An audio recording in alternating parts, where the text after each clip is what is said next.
प्रिय डॉक्टर बंधू आणि भगिनींनो, एमएमसी मधील 2025-26चे दुःशासन पर्वाची गोष्ट.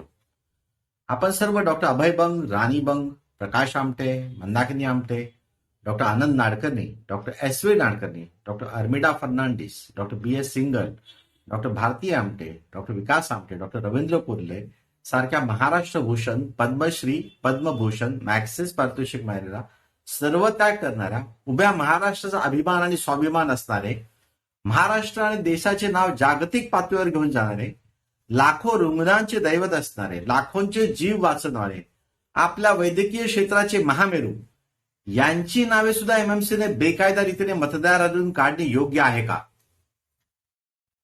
त्याचबरोबर महाराष्ट्रातील 70,000 MBBS, MD, MS, MCh, DM डॉक्टरांचाही मतदानाचा हक्क हिरावून घेतला आहे.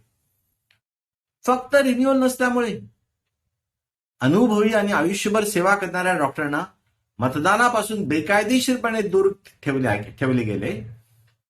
असा नियम नसताना एमएमसी मधील दुःशासनाने महाराष्ट्राच्या डॉक्टरांचा घोर अपमान केला आहे.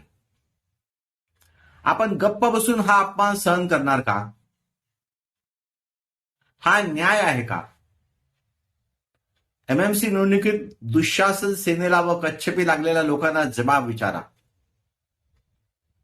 हिलिंग हँड्स युनिटी पॅनल गेले 15 महिने सतत मुख्य सचिव महाराष्ट्र शासन तर रजिस्ट्रार महाराष्ट्र वैद्यकीय परिषद यांच्याकडे निरंतर पाठपुरावा करत आहे.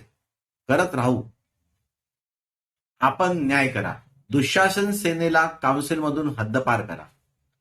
आपण हा मेसेज सर्व डॉक्टरांना पोहोचून न्यायासाठी सहकार्य करावे ही नम्र विनंती. आपला नम्र डॉक्टर तुषार एकनाथ जगताप, संयोजक, healing hands unity panel, 9892465552. Made flash डॉक्टरांसाठी महत्वाची आणि खरी बातमी. थँक्यू.